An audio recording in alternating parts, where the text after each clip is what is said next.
I'm near Heathrow Airport. Busy road as well.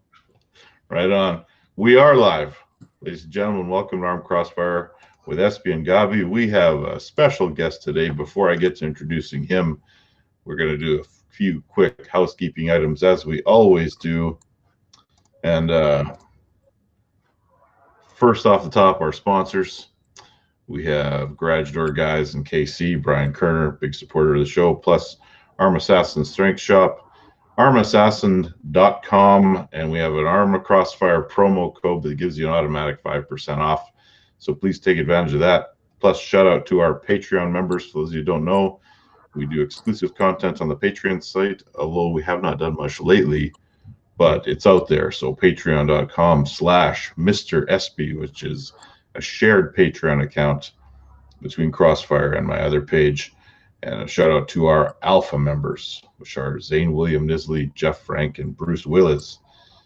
Our guest today is WAL standout and in the pretty vocal on social media lately, Mr. Tom Holland.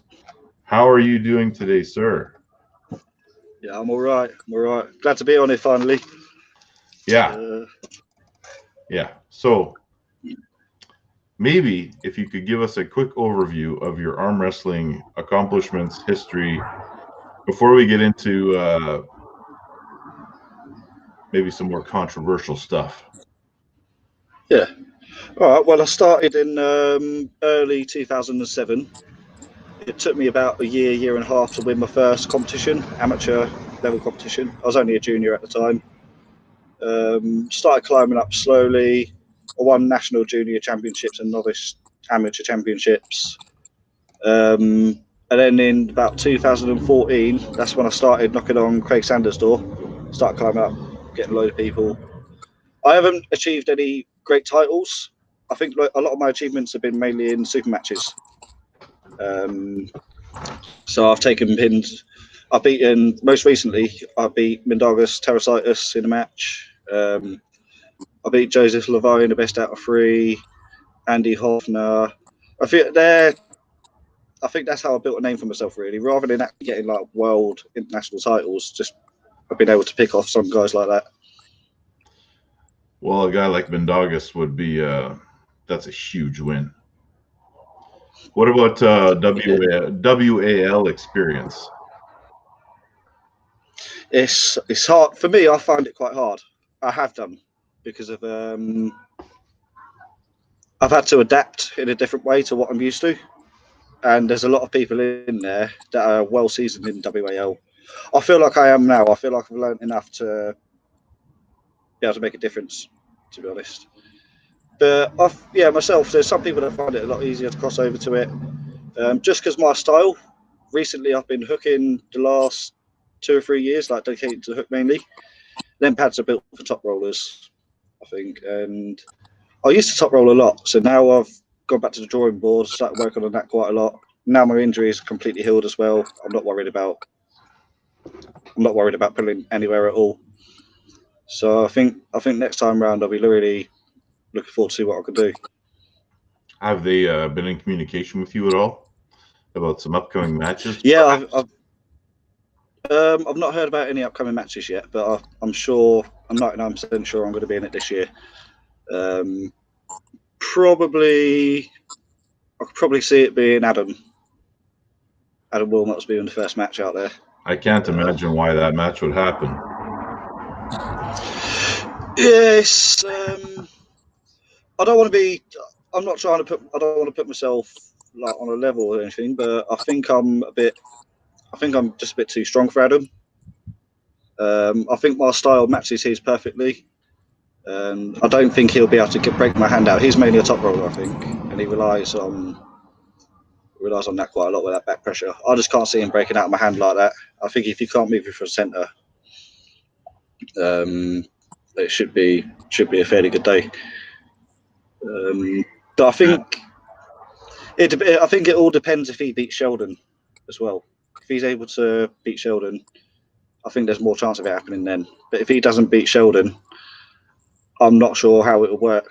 I'm not sure if it would happen because I beat Sheldon previously. So if I beat Sheldon, then Sheldon beats him. I'm not sure if it makes sense to have that match, but if they do want it, I'll be more than up for it. See, I don't know if I agree with you there. I think that the match is probably the next match for him either way. Just because of the hype that surrounded the match.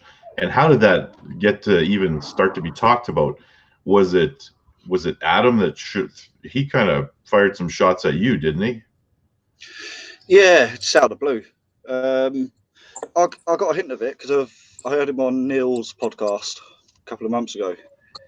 And Neil asked him how did he come about being called the Angry Bird, and apparently that's because of me in the 2016 finals in Vegas. My name got mentioned a few more times than he did, which I was oblivious to. So I thought, I didn't even know that. And then he started saying about how I pulled a couple of birds that he was after. Again, I was like, don't even know about that. He's got a load of problems with me. I ain't got a clue what his problems are. So it's all a surprise to me, really. So. And obviously, I'm not the sort of person you've most probably noticed. I've not been vocal on Facebook or anything like over the years. I never have been. I'm not that sort of guy. But if someone does it to me, then that's when I'm gonna come out and retaliate.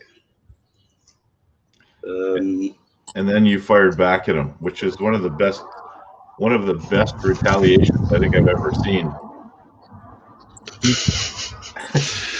I was in two minds what to do. I wanted to do a funny one. Well, at first it pissed me off a lot. There's a couple of things in there he said that really got to me. Especially what I'll say now, especially the one with like when they're saying, "Oh yeah, Neil's the only reason that you're in WL and all that shit." But I don't know myself if it is or not. Could be, could not be. He's always putting it down to me beating Levi in the qualifiers, and that's why I've been chosen for it. But who knows? Whether it is or not, it's so what? You're in there now. There's no point bitching and moaning about it, is there? He's got his spot now. He's getting his chances. Yeah. Yeah, it's pretty rare that someone would actually get noticed more. Man, it is busy where you are. It's pretty rare that someone would get noticed more by complaining about how someone else is getting too much attention. I don't know if that makes any sense. Gabi, what do you think?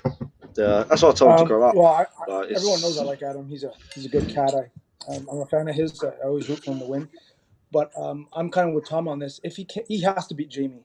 Because if he does not beat Jamie and this match happens, basically a wall saying, if one person trash talk or a level 2 or 3 trash talks a tier 4, he can maybe get a match if he does enough trash talking, which isn't really professional. Because I think in the matchup between Tom and Adam, realistically, and he might be like 20% weaker right across the board. It's a 4 versus a 3. But if he beats Jamie, you can start making an argument, and there's tension between the two of them, so it could be a great match. But if he loses, I wouldn't want to see that match. I mean, the hype leading up to it would be interesting, but there's no way in hell I can see Tom losing even a match. Okay, well, I just can't visualize myself losing against Adam as well. No. Sorry. So who gets the match then? Who do you want other than Adam? Like, is Adam the guy that you want, or is it just kind of unfolding that way? No, I don't. I want Adam just to shut him up, basically. Just the fact of everything he said now, I just feel like I need to just beat him just to get him out of the way. It's going to sound bad. I don't see it. I don't know if I'm putting myself too high again. I don't see it as a massive achievement to beating Adam. But that all depends how he does with Sheldon. He surprised Jeff a little bit, sort of, but if he's dominant with Sheldon, then it might make me think twice. Yeah, there are some beliefs that maybe there was something else going on there, but in that match with Hale, Gabi holds one of those beliefs, but I feel like it was legit. But you kind of shut him up a little bit when you did that rant. He didn't have much to say after that. It didn't. I mean, he said he couldn't understand what you were saying, but I heard it loud and clear. I think he called him a turd at one point. Yeah, twice. And I expected a big retaliation, and it never really came. So for some, though, I mean, Jamie Sheldon is actually here watching the show right now. He's in the comments section. He's saying hi, and we talked a little bit about this, where it almost seemed like he was looking past his next opponent, which is a very dangerous thing to do. Yeah. I mean, because let's face it, if Adam doesn't win this match, what happens with Adam after that? Who do you give him? I don't know. If Adam, well, if we're talking statistically, Adam's not won a match yet in WEL, in the Super Series yet. He's been against Jeff, he lost that. I haven't won any main matches myself. I lost to Luke. I beat Jamie, and then I was 2-0 up against Jeff in the 4-way battle royale, and then I lost to Yanis as well. So I haven't got many wins under my belt myself. That's a different story now. I feel like I can change that a lot, but I don't know. I think Adam. I'd like to. If Adam loses to Jamie, maybe see him against Alan Fisher. Jamie beat Alan last time, so that's an interesting match. That could be quite interesting. Yeah, and it could be a good test for Adam as well. In that scenario, that's an interesting match. It's also a risky match, because if he loses the third time, it's a tough road back. Yeah. How do you feel about the rest of the landscape for the WAL? Well, first of all, do you think it's actually going to happen this year? How are things over there where you are as far as the pandemic goes? It's everyone's still on lockdown at the minute. We're very limited. They just listed the ban to everyone's allowed an hour, all-day exercise now over here. You're not allowed to go and see groups of people still, or anything like that. It's not going to be back to normal here this year. Really? It's not going to be till next year. Maybe the numbers are going down now. Every day the numbers are going down. It's getting better and better. We're all improving, but we're I think we're just being a bit extra cautious just to make sure we don't come back. I think that's how the government's going about it. But hopefully, I've been keeping myself, and I've seen a couple of people that I know are keeping safe as well. So it's just using common sense, really, ain't it? But obviously, training's up at the moment. Yeah, so we're kind of looking at probably an all-American World Arm Wrestling League series, perhaps. Maybe with a couple of Canadians thrown in there, but I doubt it. Not by July, anyway. Because they're scheduled to start it in July, aren't they? They're doing two series a month. So September. I think July the 14th is supposed to be 601. A lot can change in 2 months. Yeah, who knows? Hopefully, and it doesn't even have to be that early. If things improve here a lot, maybe I've got a shot of being in there early September, like September time, even or before the finals. Who knows? Of course, it depends how it goes over there for you guys as well. What's it like over there now? Well, where I am, there's in an area that is quite large. So I'm not sure if you know how big the province of Manitoba is, but it's a huge area. Like it would be as large as almost any European country as far as landmass goes. And I think we're around 20 some cases left with 1.3 million people. So it's almost gone, but we're still slowly phasing things back to normal. You can sit outside at a patio at a restaurant, but you can't go into the restaurant to eat. Things like that. Gatherings of 10 people or less are allowed, but nothing more than that. Movie theaters aren't open. Sports aren't open. Gabi, how is it in where you are? Quebec got hit quite hard, and they're aggressively opening things up, maybe prematurely. but schools are opening up this in the next week. Really? Yeah, and a lot of garden areas, stuff like that, are opening up. Things are slowly opening up, and considering Quebec was hit harder than most provinces, it might be premature. But then again, it doesn't concern me. I'm not worried about it. And if it, for those that are vulnerable, if the numbers go back, I'm sure they'll slack it back. But who the hell knows? But our numbers are a lot better. The curve is definitely flattened compared to where it was maybe 6 weeks ago. So they're cautious, but they're aggressively trying to open things up again. Yeah, I would be surprised if, our schools this year is done. So the kids won't go back to school this year. They'll continue to stay at home. And then in the fall, probably it'll be normal. Right. But international Kids borders. are going back to school soon over here. Really? Yeah. Yeah, but they're limiting the numbers. I think they're only allowing like 15 students in one classroom, so that everyone can be spaced out enough. And I don't think that makes much sense really. If they're letting that happen, but then they're holding back on certain other things. So that way, it's going to be the kids that are going to be the main spread from household to household. In my opinion. Yeah. So the funny thing about World Arm Wrestling League is that they want to hold these events in these huge cities, and the answer might be to move them to rural communities where there's less risk, almost like UFC when they're putting together their Fight Island, or renting out that arena in Jacksonville where there's eerily no one in the stands, but continuing to put on shows. Mm-hmm. That's what the WAL will probably look like. But getting to Chicago or getting to Los Angeles, it's a huge risk and probably isn't going to happen. Yep. It's unfortunate. So are you training at home? I'm doing a lot of training at the moment. That's all I'm doing now. There's nothing else to do at the minute. I've been doing a bit of work here and there, just getting what I can. But other than that, just training, resting, bit of TV, eating, training. I'm not training excessive amounts in that. I ain't got any strict routines or anything. I'm just going in there, just picking something up, say, I'll try this today.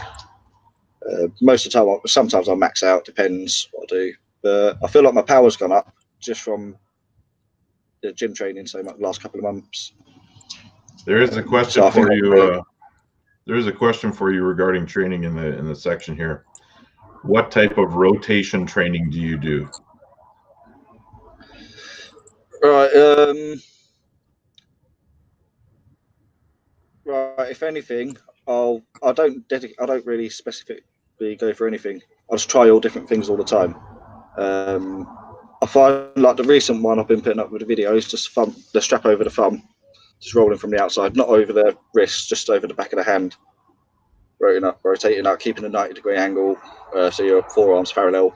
If it lifts up any more than there, that's when the weight's going to start going into the elbow. So lifting it from like that, you don't want to. Sorry, come this way. You don't want to lift it up from that angle there. You want to be straight. If you're lifting it up, lift it up with that pronator. That's just for me. Other than that, I'll just say keep going on the table. Keep practicing your pronation on the table with someone with a stronger hand. Gobby, what you got? Tom, what's your walk around? What are you walking around at? Right now, 82 kilo. It's the heaviest I've been. Just lack of work as well, really. I'm not burning as much as I should be. Just eating a lot more as well. I usually walk around about 77, 78 kilos, something like that. So usually in the past for WAL, I've not really had to cut weight. I've always just been around what it is, like quite comfortably. Gotcha.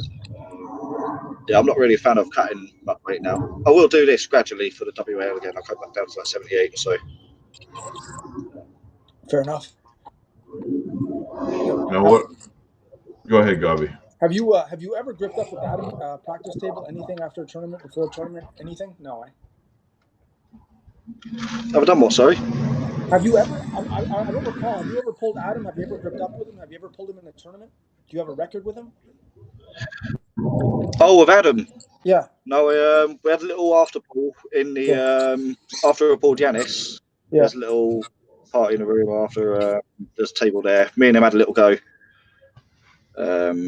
Even there, though, I felt good. I was smashed out my face, and everyone was smashed. You know what I mean? But I still felt good there. Adam couldn't do nothing, so he must have had quite a few drinks and that to think that he could do something with my hand that night, because he couldn't do nothing. Yeah. Yeah, that's why. Obviously, even now though, I wouldn't underrate him if I come against him. Right. So it's like you said, you can't look past anyone. You can't underrate anyone realistically. But I'm still going to go in there confident that if the match does happen, I'm not going to lose anything. I can't go in there thinking anything else. Otherwise, makes sense. So, what are your thoughts on competing in other leagues, like I guess WAF/IFA, or even going over and competing for Igor and PAL?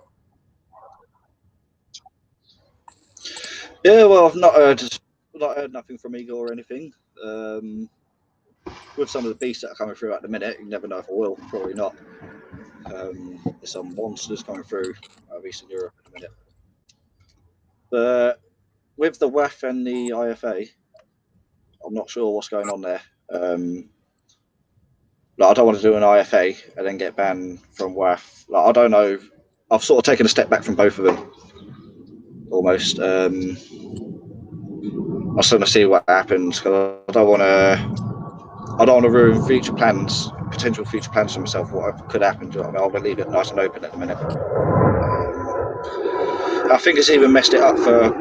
I loved going to the Zloty tour. That was a really good experience. I think even that's messed it up for there now. If I go there, I'll end up getting banned from WAF. Yeah, I think you're right. That's the plan, and it's selective. They talk about how they can reverse that ban anytime they want, but I'm not sure they would if it's somebody that they can make an example out of. Mm-hmm. I am skeptical on whether or not the World Championships in Disney World are going to happen. I would be shocked if it was any more than a North American tournament, but I guess you never know. I don't think European countries are going to be flying over to the United States anytime soon. Nope. I doubt it. Very much. So 2020 went from what was going to be the best and biggest year to the shits. So the next competition that goes on, it's going to be everyone's going to be there. Next tournament. Well, wherever it is. We had everyone's itching for it now, aren't they? Yeah, I think so. And it'll be interesting to see who has been training and who's been getting ready throughout all this. And I don't know. It's gonna be fun when we finally come out of it. I might try to hit something in the fall. I'm thinking about going to Poland, but I'm not sure if anything will be opened up by then. So Zloty Tour would be a good one, and that was kind of where the focus had shifted. Because I think if you do well there, you open up a lot of different opportunities, but it's hard to say. Chances of us getting to Poland in December, what do you think?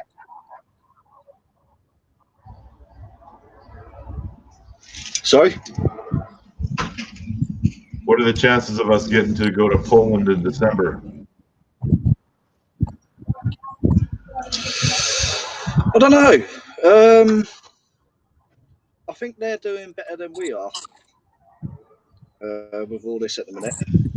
It's all down to travelling, isn't it? It's all down to the country restrictions when they want to lift their. I think all countries have got to a lot of countries have got to follow suit with each other. Yeah. It's hard to say. It's so hard to say. It's really unpredictable. The way it's going now, the way it's improving, it's possible. I think the chances are good, because it's still another 6 months away. Right. So, yeah, quite possibly. Well, we'll see. I mean, it's a tough one. Gabi, what you got? Well, I'm kind of looking over, waiting for announcement from Steve Pettis regarding Michigan State, which will be mid-July. As of right now, he hasn't made any statements, and he was planning to go forward with it. So I'm trying to keep my eye on that. Now, of course, I'm hoping it goes forward. Now, regardless if he has a tournament or not, I won't be able to cross the border. So there's no way they're opening the borders by July for me to get into the U.S. But I'd like to still hope that his event happens. Either way, I would be there. Now, for those of us that, for the guys watching, you live next to an airport. Yeah, about 10 minutes away. So that's what we're hearing in the Bad background. spot, but it's best signal. Great. Yeah. That's the thing with this, though. There's not that many flights going on at the minute. Yeah. So usually it's every 10 minutes over here. Usually it's really bad. Okay. How do you sleep at night with that stuff going on? Not well. Sleep about 1 o'clock in the morning. I'm one of them. I struggle to sleep, but then as soon as I'm asleep, there's no waking me up. So what do? You said you were going to do.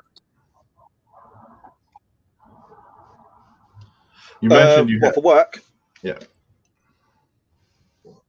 Yeah. I'll do landscape gardening, hard landscape gardening, construction, fencing, most outdoor work really. But majority of the time it is landscaping that I do. So that's like laying patios and all that as well. Nice heavy work. Well, there's a guy in the comment section says he's pretty new, 2.5 years, trains hook and top roll in practice, but only hook in tournaments. Any advice on hook training? As I love to try new training to see if I benefit from them. You got anything for him, guys? I'd say just trying different positions on the pad mainly. You can hook from all different angles on the pad.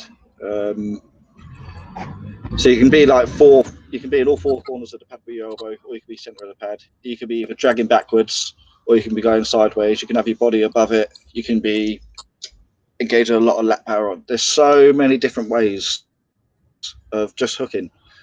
And them different ways are going to affect depending on your opponent as well. So I think the best thing to do is just on the table, just keep trying at all different angles against all different people.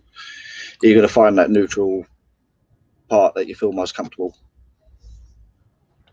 Gabi, what do you say as a hook technician?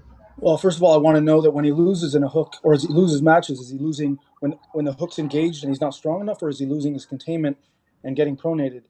Once I have that information, then you build a strength. Does he need more arm? Does he need more wrist and hand? Half of hooking is being able to set the hook. The other half is having the stamina and strength to pin. So it all depends on where where his weakness is within the hook or setting the hook, and then you go from there. I was asked a question the other day about my preference between PAL pads and WAL pads, and they cited that the WAL pad favors a top roll. And while I agree with that, the table setup also favors somebody that would defend that with a king's move, which makes things a lot more difficult. Tom, what do you think about, well, I guess, the king's move, and any changes you would like to see in World Arm Wrestling League table style? Do you know, I'll keep changing my mind about the king's move. I love watching a match with it. If I love a match with one person king's moving. If both are kings moving, it's boring. That's what I think. But if you get someone like Michael Todd, then Jerry Caderet, it's like a big pressure against a big king's move. I think their matches are really exciting. It's a style of wrestling. Even though your arm's open and that, you still do you want to win the match or lose the match? It comes down to that. You've got to do whatever it takes to win the match. If that's what it takes, I'm sure they don't really want to do that as well because they're getting criticised all the time. But they'd much rather win the match however they possibly can. I can't Kingsmove myself. I can't do it for shit. But if I had to, I would. If it comes to that point, do you know what I mean? Well, I find it interesting because I go back over some of my old matches, and there's elements of it in some of the times I get beat to the punch or pulled over a little bit. I find myself twisting or dropping into a bit of a King's move. Before there was a label on it, and essentially it's just me getting opened up and stopping the guy before the pin. Yeah, but that's not King's moving. Well, I think it's not with the intention of doing it. It's not like a practice move. It's like that last time I arm wrestled Travis left-handed, and I broke this down a little bit. I beat him to the punch, and he pulled me over, but he couldn't pin me because I was stopping him in an open top roll, and he ended up pushing my elbow off the pad. Okay. But it was not like an intent. I don't like the fact that guys are training that as a primary move. Right. I don't mind that as a backup move. Fair enough. I mean, when you're fighting to not get pinned, you got to do what you got to do. Yeah.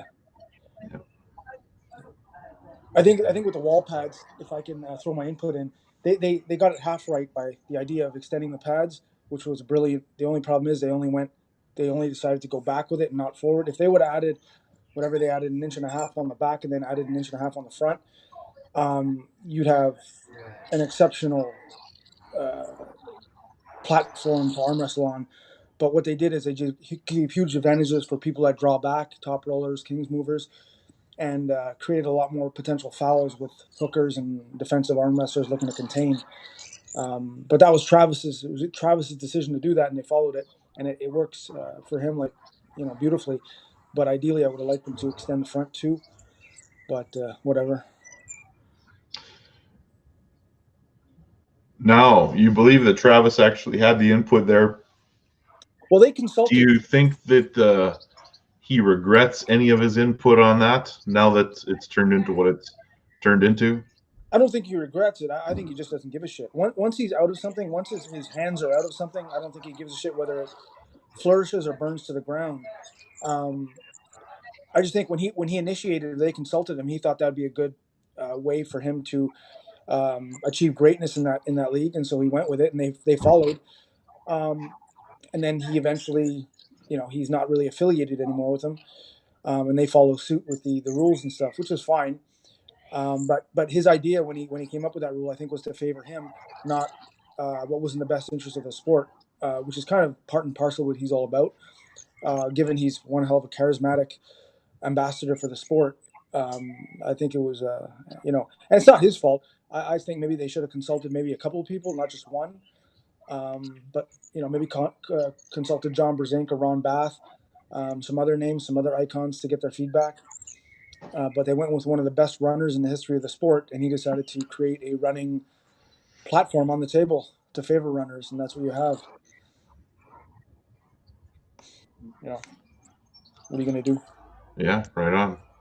We have a question from the comments section. Can neutral grip pull-ups translate to back pressure on the table? I can do pull-ups with 50 kilograms added weight, but never translates on the table. No shit. Well, thoughts, gentlemen? Go ahead, Tom. Yeah, I've pull-ups are one of them things I've never actually focused on or dedicated to anything like that. Yeah. I think. Go on, sorry, Chris. A pull-up to arm wrestling is kind of like a full-range cheek curl. It has that equivalency. For example, when you do a pull-up, 80% of that move has not only does it have no play on the arm wrestling table, you're strengthening yourself in a losing position. Now, if someone goes up and holds themselves with one arm or two arms right to the chin, now I can see a carryover, much like doing a static bicep curl or a hold. But when you're talking a full range chin up or a pull up, man, there's so many other things you can do to get stronger.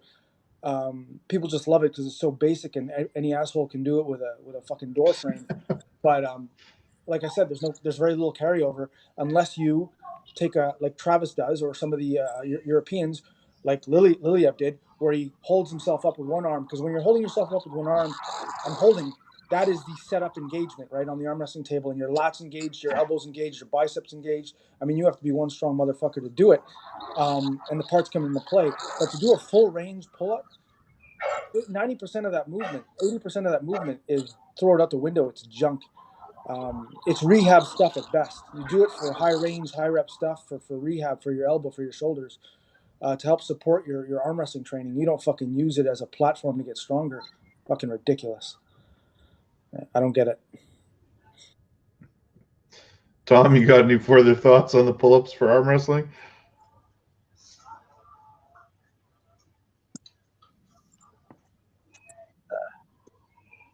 It's just training unnecessary muscle groups in it that you're not going to be using on the table, like you said. The way I've seen it as well, don't train at an angle fair better. You need to. I don't see it. I was having this conversation last week on our show, that Loose Men. I don't use any power to actually say, like, I want to go into the hook. I don't use power to force in the hook. I'll jump forward. I'll use the pad to get the movement that I need to be, whether it's hooking or top rolling. I'll try not to use the power for it. I'll use that locking strength to contain it when I'm there. That's what I rely on mainly. So with that, I think that's why I've trained mostly. If I'm doing anything like pull-ups on the cable, it'll be little movements, little close movements.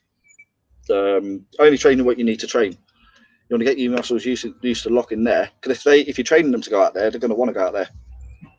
You ain't got that lock power, I think. Yeah, interesting. It's funny what guys like. I obviously don't do pull-ups very often anymore, but I can still do them.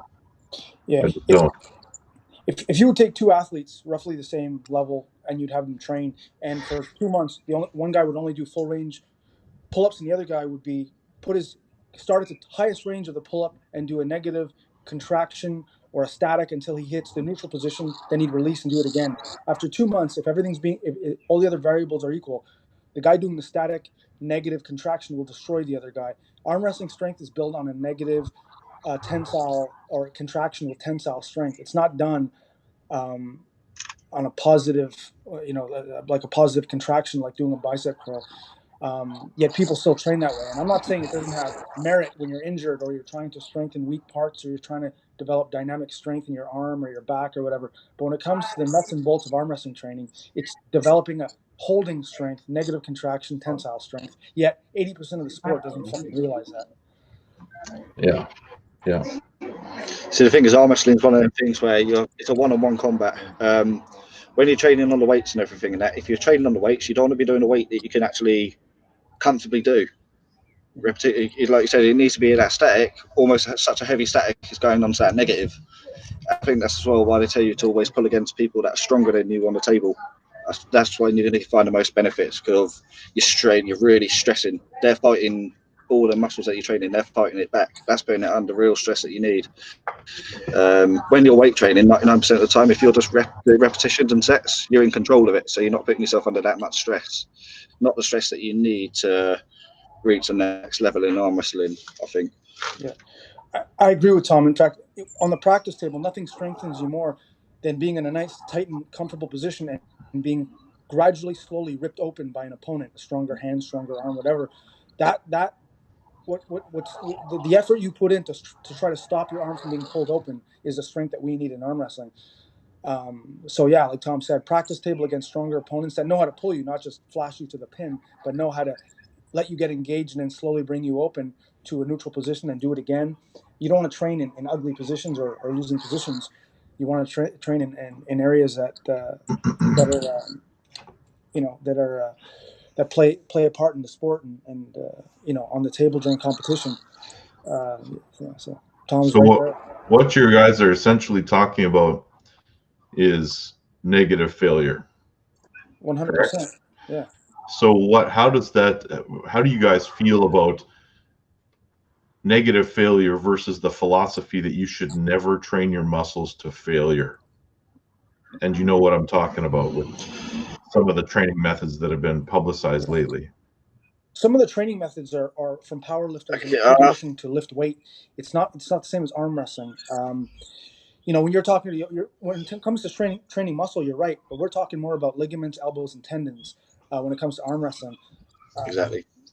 So it's not the same. It's not the same thing. I 100% get it.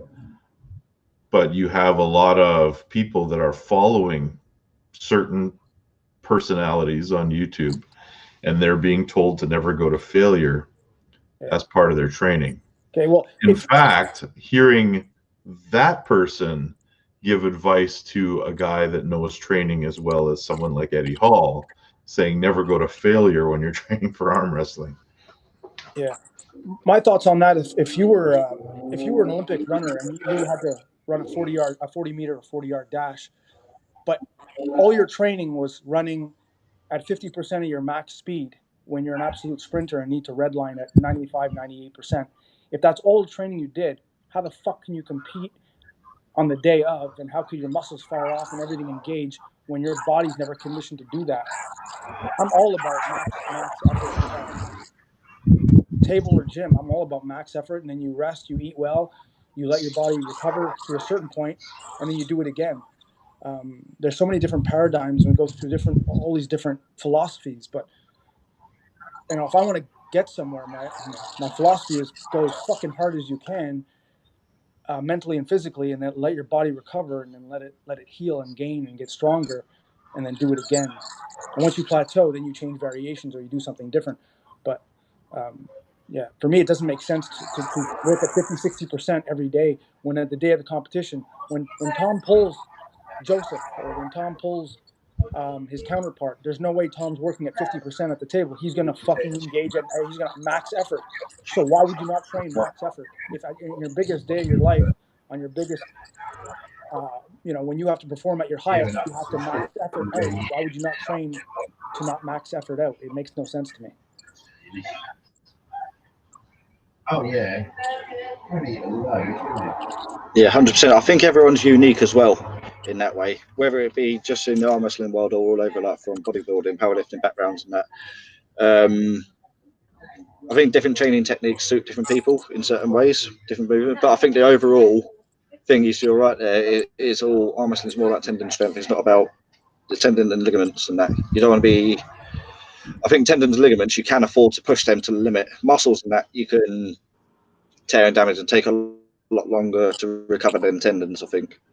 I've found anyway. But I find that just statically as well, you can train your tendons and ligament strength a lot more than you can train a muscle. The muscle will blow up completely. When it's blown up, that's it. You can only do a certain amount of tendons. You can just go on and on and on, and you can just force them to get to exactly where you want them to be.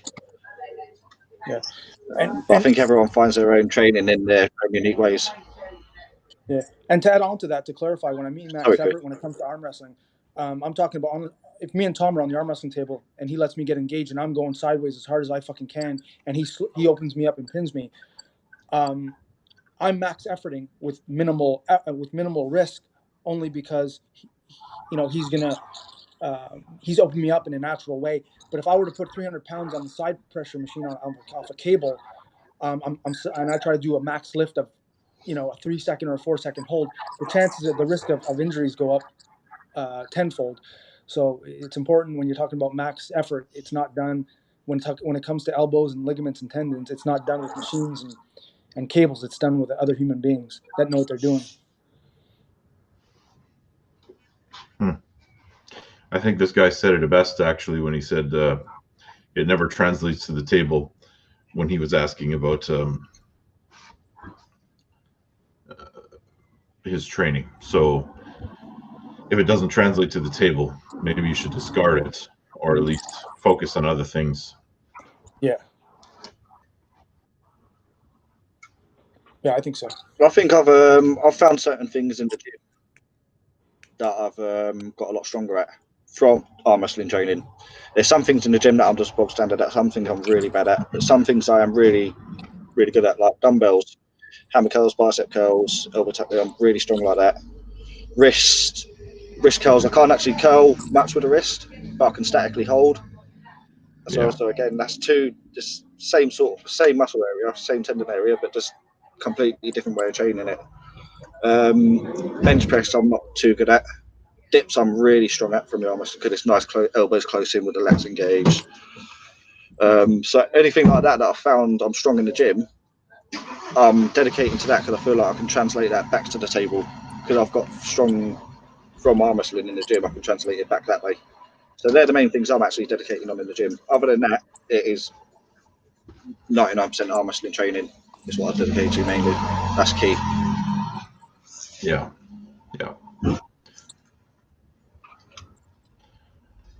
Well, gents, we got anything else we want to chat about before we head off into the rest of our days? No, man, I'm looking forward to see what happens between Wilmot and Jamie, because that'll dictate whether or not I think Adam has the right even to pull Tom or have the right to be on the table versus Tom. So I'm hoping Wall to get going sooner than later and see that match so we can preview a match to follow that. Well, it is one of the matches that should happen at the card. Yeah. Just based on geography. Yeah. No, exactly. Yeah. Tom, what else you got? Anything you want to talk about? If it does happen, there's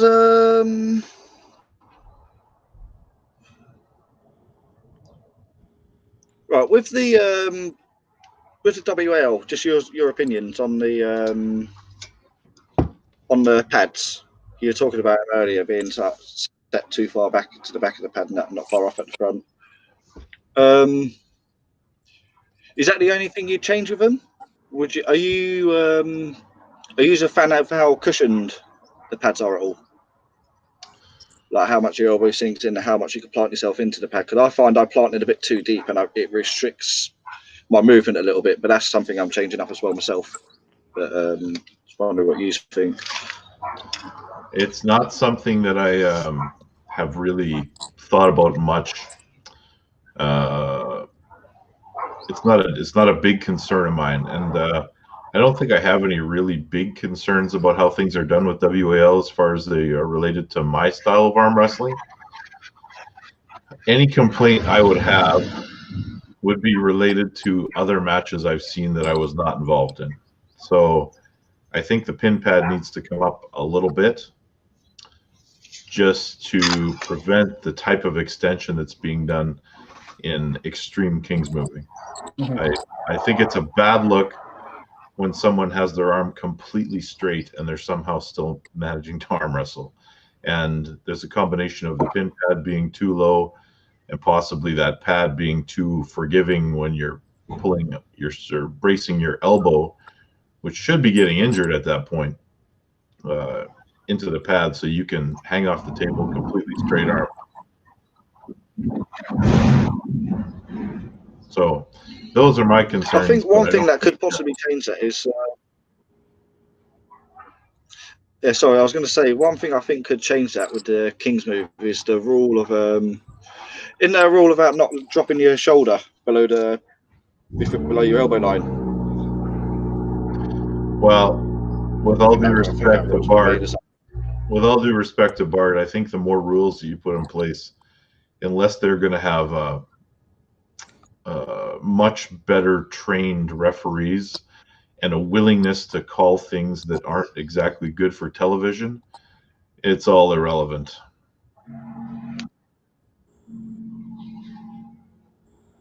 Yeah, could be right.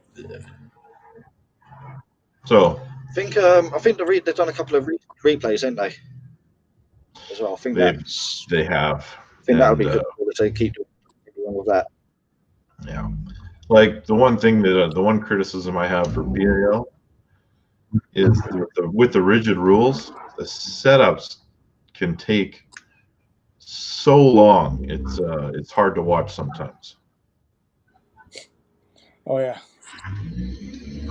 And the other downfall as well is they don't let the matches are getting stopped over minimal little things. for me, that spoils it a little bit. You want Yeah. to see a good match. You don't want to see any elbow fouls or jump start, anything like that. It takes the fun away from it, doesn't it? Yeah, and if you've pulled on a Mazarenko table, those pads they're not uncomfortable, but they're very stiff. So any tiny little lift, in contrast to WAL, where you can really sink into that pad, those Mazarenko pads are really hard. It's like putting your elbow on a solid piece of rubber. Yeah, I think that's the way I'm wrestling different as well, because I'm used to the Mazarenko. I'm used to gliding on it. I'm used to not really planting much of my elbow weight down on the pad, or it does hurt. So I've had to sort of adapt to gliding on the pad more, and I think that's where I've started using a lot more elbow movement because of that. Yeah. So now changing from that, where I'm gliding over the pad, compared to going to WIL, where I'm sinking in, it's kind of a thing. But now I think I'm on top of that now. I think I've made the right adjustments, transitioning from that to that. Just have to see now how it goes. I want to ask your opinion on one thing, because it just popped into my head based on the conversation we're having now. You saw a guy like, I'll use Hermes Gasparini for an example. He showed up and looked completely uncomfortable in setups against Matt Mask. So is there something to this where European arm wrestlers or people that aren't used to pulling in WAL come over and struggle with the setup, or is that all bullshit? It's just an excuse for them not doing well. No, it's a mixture. It's a mixture of a few things. It's not just one thing solely on its own that's caused it. There's a lot. I've said a lot of people deal with it better than others. Hermes is another one, probably like me a bit in that respect. Back to it straight away. But he's a very technical puller, and he was pulling Matt Mask. Do you know what I mean? Yes. Matt Mask is seasoned into the WAL, so he knows how to use that. He knows the setup. He knows what he can get away with. Hermes is brand new into there. I don't know if you see the video on the practice table after as well, just having a little pull about, and that's not, you can't go off anything on the practice table, but you can get an idea of what possibilities that could have been. But that is actually a match I'd like to see again, I think. I would as well. No. I don't think it would be the general consensus from the less seasoned viewer, we'll call them, that they would want to ever see that. But it may go very much like the first one.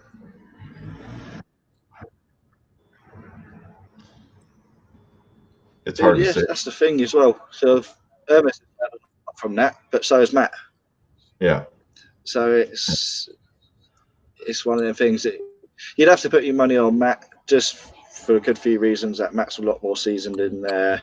He knows exactly what Hermes is going to do. He's probably on top of what Hermes could change if they potentially go against each other next time, I think. Right. I would put my money on Matt again for that. I think it would be a lot closer, but Matt would probably. Yeah, and yeah, we'll see. We'll see what happens. It's I don't know who Matt would have as a next match. I mean, it might be me. I don't know. That'd be good to see. We'll see. How do you think you get on with Matt now? I think I have something for him. So he, I mean, left arm, I don't think it's close. Right arm, I still think I have paths. I wouldn't match him in his A move, and I wouldn't fight him as much in the setup as guys do and end up being dominated by his hand. But there's paths there for me. And I think even Todd Hutchings showed a lot. Wayne Withers, Passmore showed us paths with him that can be exploited. So if he's not working on closing those down, there's a few guys that could move past him in the rankings. Definitely.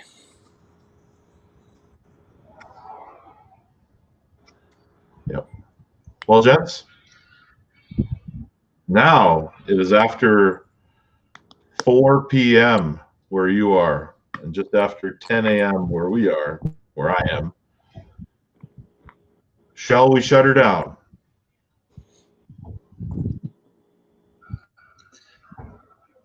Sure, man. It's up to you guys. I'm good either Yeah. way. I have no schedule. Yeah. Yeah, we got to get some work done, Tom, me and you. Well, I could go. Yeah, I've got to shoot off, mate. Really. Definitely up for doing this again sometime, though. If you boys are up for it. Right on. Always. Always. Well, Tom, thanks for coming on the show, man. We appreciate you. And all the best going forward into the competitive season, whenever that may be, even if it's all the way into 2021. Yeah, who knows? It'll come eventually, won't it? For sure. It's just a matter of Yeah. when. Yeah. Thanks for letting me on the show, though, guys. I really appreciate it. It's been good chatting to you both. Yeah, no problem. Anytime. Thanks, you guys, for watching the comments section, and we will see you guys next week with episode 50. Gavi, 50. Unreal. Unreal. Who thought we would have made it this far? We got working on a big guest. Nice. Watch for the announcement coming soon. Perfect.